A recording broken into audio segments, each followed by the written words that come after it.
Saya pertanyakan kembali. Orang yang paling susah itu ya mestinya orang yang mempunyai banyak tanggung jawab.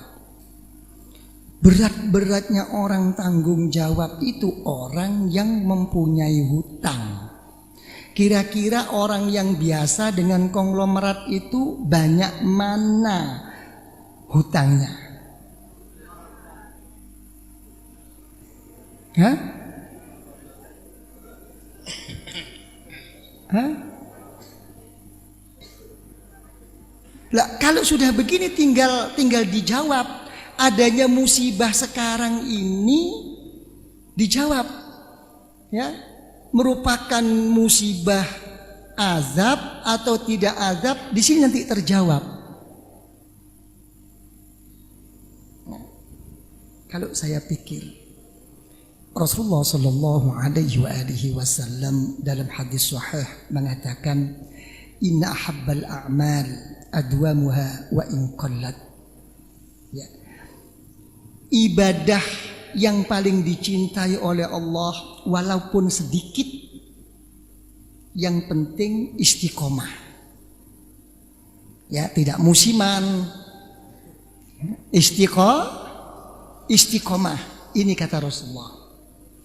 Jadi mungkin susahnya konglomerat itu, mungkin dia itu susah karena istiqomah tiap pagi harus membayar barangkali loh. Betul apa tidak? Hah? Ya betul. Hah? Saya kira itu susahnya konglomerat itu. Jadi kayak kita ini nggak usah terlalu susah. Yang kita susah itu hanya satu, bagaimana pemimpin kita ini dibuka hatinya oleh Allah. Di mana mereka itu mendapatkan hidayah daripada Allah. Jangan menyusahkan tentang ekonomi, itu nanti dulu. Ya, tongkatnya ini yang kita pikirkan. Ya? Kalau kita semua ini mengaku susah, coba Pak Roy katakanlah sekarang orang susah.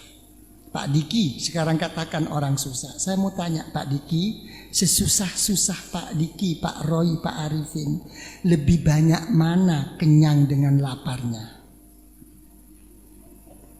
Hah?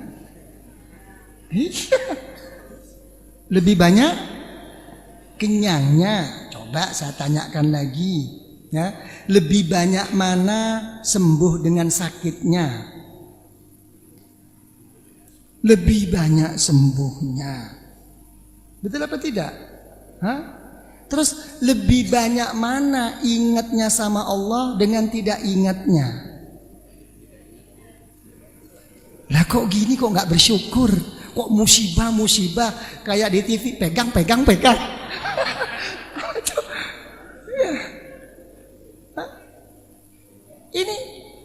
Ini salah aturan, ini sebetulnya salah tertib di dalam menghadap kepada Allah.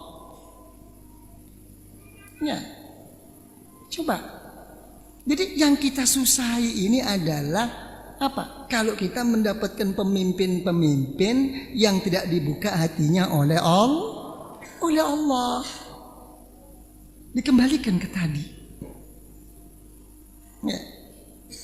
Makanya dalam satu waliyun min awliyaillah, ya, mungkin sudah betul menghadap, dipasrahkan semua itu kepada Allah, berdoa kepada Allah, Allahumma aslih man fi salahihi salahul muslimin, ya, wahlik man fi halakihi salahul muslimin. Itu doanya wali pada kunut nazilah. Karena menghadapi musibah, mohon kepada Allah, ya Allah, kalau memang orang ini menjadikan baik untuk segenap umat, ya Allah, bimbinglah dia, ya Allah. Hah? Tapi kalau dengan kehancuran dan kerusakan orang ini ya Allah, umat menjadikan baik ya Allah, hancurkanlah orang ini ya Allah. Ini doanya wali nih. Jadi yang kita pikirkan tuh jangan ekonomi dulu, imam kita dulu ini, imam-imam ini loh. Ya, bukan imam itu, mana imam Gresik itu bukan. Kalau imam itu biar saja. Ya, ini permasalahannya. Ya. Sudah. Terus bagaimana sekarang? Gimana? Terus apa makan dulu? Betul? Nggak lapar. Kalau saya nggak lapar karena sama Bu Diki tadi dikasih risotto saya tadi. Berhenti apa terus? Terus? Kalau tadi sudah saya katakan ya, bahwa umat masyarakat Indonesia ini dalam pandangan salah satu cucu daripada cucu Rasulullah Sallallahu Alaihi Wasallam merupakan umat yang baik. Ya, tapi kalau sampai terjadi seperti ini tuh kena apa? Ya. Sebetulnya itu hanya kena penyakit satu. Apa penyakitnya itu? Kita tidak bisa bersyukur kepada Allah. Kenapa kita tidak bisa bersyukur kepada Allah? Karena kita dihinggapi penyakit tamak dan rakus. Ya, sesudah kena penyakit tamak dan rakus, ingin menang sendiri, akhirnya timbul penyakit hasud. Ya, begitu kena penyakit hasud tidak pandang bulu, siapapun akan dijatuhkannya. Nah, kalau sudah kena penyakit, siapapun akan dijatuhkannya. Orang-orang yang begini ini apa? Selamanya tidak akan bisa menerima dan tidak bisa akan mendapatkan suatu kebenaran daripada Allah. Kenapa dia tidak bisa mendapat dan menerima kebenaran daripada Allah? Karena dia sendiri sudah sombong dan congkak bahwa dirinya lah yang benar. Kebanyakan lihat, ya, kalau melihat televisi, apapun yang dibicarakan oleh Al-Mukarram itu, pernah ada yang merasa tidak benar. Semua merasa paling benar. Tidak akan selesai. Ini semua kenapa? Karena ada dorongan satu. Karena fanatisme kelompok. Ya. Timbulnya fanatisme kelompok dan organisasi itu kenapa? Juga karena penyakit satu-satunya adalah penyakit berkepentingan. Ya, orang bisa menangis kepada Allah, orang bisa bertobat kepada Allah, orang bisa sungguh-sungguh berzikir kepada Allah. Mudah. Allah Ta'ala tidak cerewet, tidak rewel. Tapi justru kita ini tidak berkepentingan hidup di dunia ini yang susah. Kita mau baik sama orang kalau orang itu baik sama kita. Betul apa tidak? Kita mau berkorban sama orang kalau kita mendapatkan suatu keuntungan dari orang. Semua diukur daripada ini. Tidak ada selesainya. Dan orang-orang yang seperti ini apa? Mencari dukungan. Na'udzubillah. Apa sekarang dukungan-dukungan? Bukan sekadar dukungan orang-orang di kanan kirinya.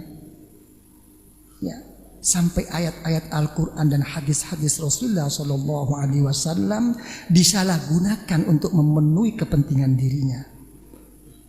Dijualnya agama Allah. Faqad yabi'u dinah wa irdah. Dia telah menjual agama dan harga dirinya, kata Rasulullah Shallallahu Alaihi Wasallam. Inilah mereka nggak sadar. Kenapa mereka terhinggap penyakit seperti ini? Karena mereka telah terdinding hatinya oleh Allah. Penyakit terdinding ini bukan menimpa kepada orang yang bodoh, menimpa kepada orang yang pandai. Yang mendinding itu apanya? Ilmunya, kedudukannya, turunannya. Ini yang mendindingi mereka. Orang kalau udah terdinding hatinya, selamanya pun dia tidak akan bisa menerima. Sama dengan orang kafir. Dulu waktu Rasulullah Sallallahu Alaihi Wasallam sebelum diangkat sebagai Rasulullah, begitu diterima Rasulullah, hanya satu-satunya orang as-sadiqul masduq al-amin. Tapi begitu Rasulullah diangkat sebagai Rasulullah, tidak diterima oleh orang kafir. Dicarinya alasan dohirnya. Masa dia sebagai Rasulullah makan dan minum seperti saya? Nah coba, masa dia Rasulullah masih suka belanja ke pasar? Ini orang sekarang.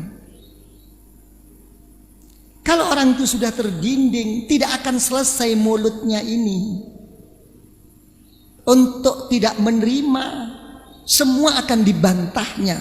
Rasulullah mengatakan dalam hadis, apa kata Rasulullah? Ma dhalla qaumun ba'dahu dan kanu alaih illa utul jadal. Siapapun, walaupun dia telah memegang prinsip yang baik, mengikut aturan daripada syariat Allah dan sunnah Rasulullah, tapi kalau orang itu masih mudah kena penyakit mujadalah, ya, kena penyakit suka tidak menerima dengan kebenaran-kebenaran dari orang lain, karena berkepentingan dirinya sendiri, orang ini hakikatnya kata Rasulullah adalah orang yang sesat besok di sisi Allah. Apalagi mereka-mereka yang kenyataannya tidak melaksanakan syariat, tidak melaksanakan sunnatul Rasul. Jadi penyakit terdinding itu penyakitnya orang pandai. Bukan orang-orang macam kita, orang bodoh. Bukan. Al-Imam Sahal bin Abdullah At-Tastari radhiyallahu anhu, seorang waliyun min awliyaillah, mohon kepada Allah, ya Allah, mahma 'adzabtani fala tu'adzibni bidzul hijab. Ya Allah, kalau engkau mau menyiksa saya ya Allah, siksa saya ya Allah. Saya terima siksaan itu ya Allah. Tapi tolong ya Allah, jangan engkau hina diri saya ya Allah, dengan engkau beri siksa ya Allah yang berbentuk terdinding hati saya ya Allah. Susah. Orang-orang yang begitu itu susah, tidak mudah menerima. Apa yang terjadi?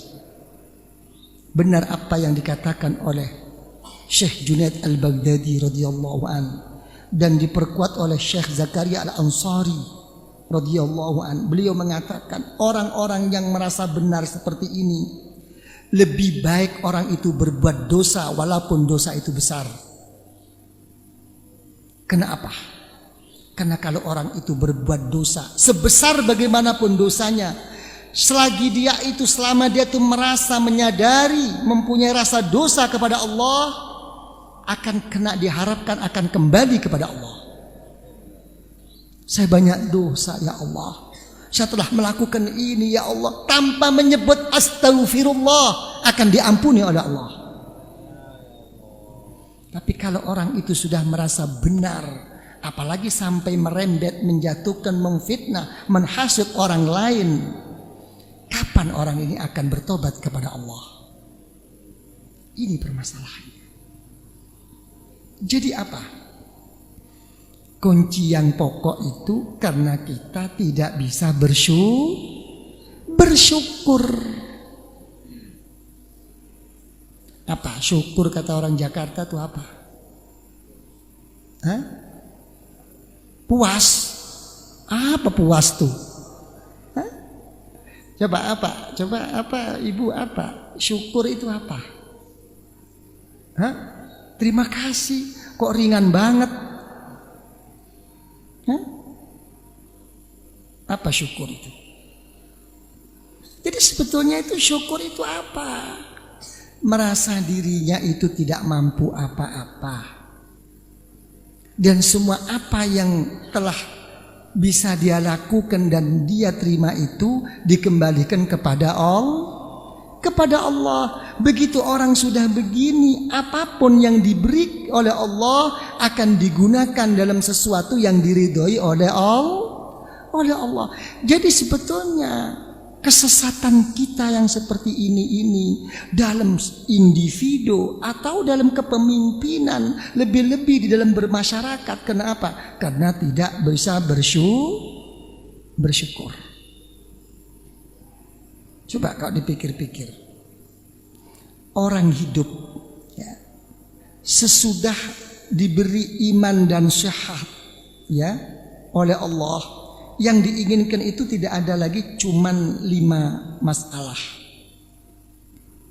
1, diberi lapang rezekinya. Betul apa tidak?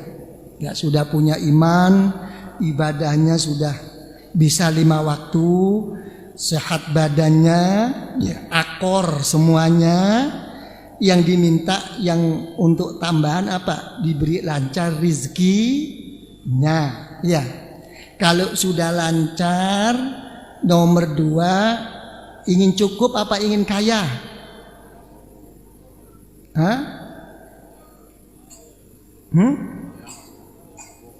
Ingin cukup apa ingin kaya? Apa bedanya kaya dengan cukup?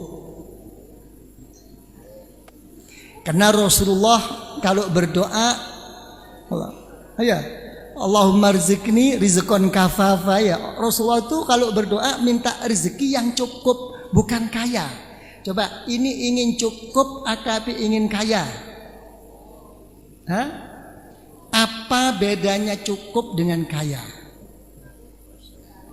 Ayo cepat, kalau nggak bisa jawab udah selesai sampai di sini, saya lapar lah. Hah? Suatu yang kita inginkan sudah cukup. Ingin 1, kepingin 2. Apa itu cukup? Oh, jadi cukup 1. Lah kalau butuhnya 2, minta 2, ya gak cukup-cukup dong.